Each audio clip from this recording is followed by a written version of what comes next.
হত্যার বিচারের দাবিতে দীর্ঘ 10 বছর আদালত, সিআইডি অফিস, ডিবি অফিস এভাবে করে করে আমরা ঘুরেছি, কিন্তু প্রকৃত বিচার আমরা পাইনি।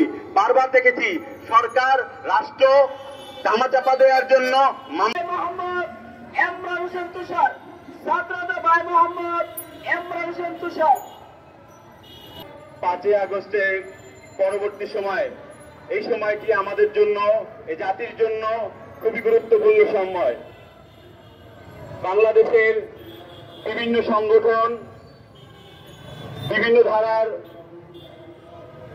মুসলিম কমিউনিটির আলেম ওলামা সকলের সংহতিমূলকভাবে এদেশ গঠনের যখন সময়, সেই সময় ধর্মীয় বিভেদকে উস্কে দেওয়ার জন্য আমরা দেখলাম একের পর এক মাজার দখল করা হয়েছে, মসজিদ থেকে ইমাম খতিবদেরকে উৎখাত করা হয়েছে, মাদ্রাসা থেকে বিভিন্ন শিক্ষকদেরকে বের করে দেওয়া হচ্ছে।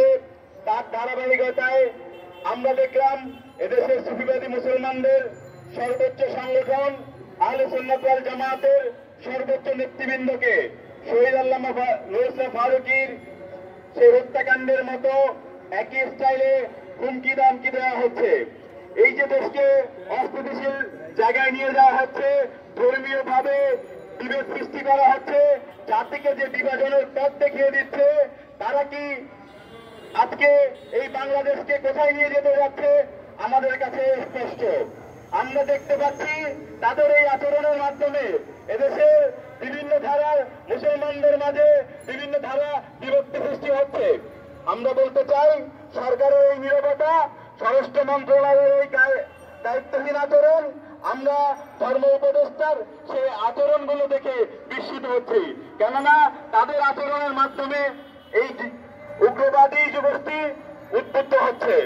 আমরা আশা করেছিলাম যখন ধর্ম উপদেষ্টা একটি নির্দিষ্ট গোষ্ঠীর পক্ষ থেকে প্রতিনিধিত্ব করছে, তিনি এদেশের কিছু নির্দিষ্ট মহলের প্রতিনিধিত্ব করছে, তার কাছ থেকে আমরা আশা করেছিলাম এদেশের সকল স্তরের ওলামায়ে কেরাম, সকল কমিউনিটি ওলামায়ে কেরামদেরকে নিয়ে তিনি বসবেন, এদেশের ধর্মীয় সেক্টরের মধ্যে সংস্কার আনার জন্য সমতা সৃষ্টি করবেন। তিনি যখন করেন নাই, তখন বুঝে গেল তিনি যাদেরকে ডেকেছেন তারাই ক্ষমতাশীল, এর বাইরে যারা আছে তারা ক্ষমতার বাইরে আছে। আমরা দেখেছি যে সবসময় দুর্বলের উপরে সবলের অত্যাচার, তারই পুনরাবৃত্তি ঘটতেছে এই ঘটনার মধ্য দিয়ে। আমরা বলতে চাই প্রকাশ্য এইভাবে করে হত্যার হুমকি দেয়া এই ঘটনাগুলোকে যদি প্রশাসন যদি সেইভাবেই দেখে, তাহলে আমরা শহীদুল ইসলাম ফারুকীর মতো আবারও আমাদের শীর্ষস্থানীয় ওলামায়ে কেরামদেরকে হারাবো। এমনকি এই ঘটনার পরে আমরা আর বসে থাকতে পারবো না, কারণ দেয়ালে পিঠ থেকে গেছে।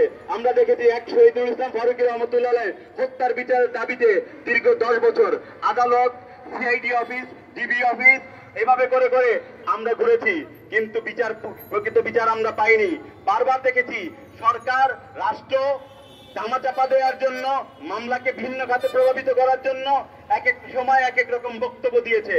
এই ঘটনার মাস্টারমাইন্ডদেরকে সবসময় আড়াল করার চেষ্টা করেছে। একই আচরণ যদি এই অন্তর্বর্তীকালীন সরকারের সময় হয়, তাহলে আমরা কতদিন সহ্য করব? আমরা সরকারের কাছে অনুরোধ জানাচ্ছি, এই যে ধর্মীয় ভাবে যদি আমাদের মধ্যে বিভাজন তৈরি হয়, রাষ্ট্রীয় ভাবে যদি আমাদের মধ্যে বিভাজন তৈরি হয়, তাহলে এই রাষ্ট্রের পুনর্গঠনের এই সময়টি যে অপচয় হচ্ছে, সেই সময় এই সুযোগটিকে যারা এই দেশকে অস্থিতিশীল পরিস্থিতির দিকে এগিয়ে নিয়ে যেতে চায় তারা সুযোগ নিবে। কাজেই আমি সরকারের কাছে উদাত্ত আহ্বান জানাবো, কারা এই ঘটনার সাথে সম্পৃক্ত তাদেরকে খুঁজে বের করে তাদের মাস্টারমাইন্ড কারা আছে তাদের বিরুদ্ধে দৃষ্টান্তমূলক শাস্তির ব্যবস্থা গ্রহণ করতে হবে। পাশাপাশি আপনারা মাজারে হামলা হয়েছে, নীরব ভূমিকা পালন করেছেন, এদের আস্ফালন বেড়ে গেছে। আপনারা জশ্নে জুলুসের মতো শান্তিপূর্ণ কর্মসূচিতে হামলা হয়েছে, সরকারের পক্ষ থেকে নীরবতা পালন করা শুধু হয় নাই, আমরা দেখেছি সরকার উল্টো জশ্নে জুলুস আয়োজনকারীদের বিরুদ্ধে মামলা করেছে। পুলিশ নিজের থেকে অতি উৎসাহী হয়ে তাদের বিরুদ্ধে মামলা করেছে।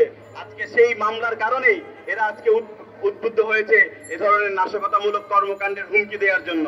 কাজেই আমি অনুরোধ জানাবো সরকারের কাছে, আপনারা এদের বিরুদ্ধে অতি সত্বর ব্যবস্থা নেন, নতুবা যদি এদেশের সুফিবাদী মুসলমান ধারাবাহিকভাবে মাঠে নামে, তাহলে আরেকটি প্রতি বিপ্লব আসবে।